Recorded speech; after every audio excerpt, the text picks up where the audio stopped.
high-speed performance to the zero it faced.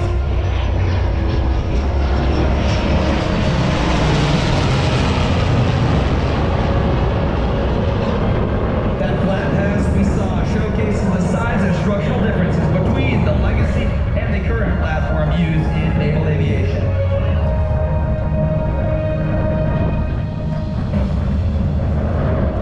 The formation will now reposition for the head-on pass, which will give an outstanding view of the business end of the preeminent fighters of their respective generations.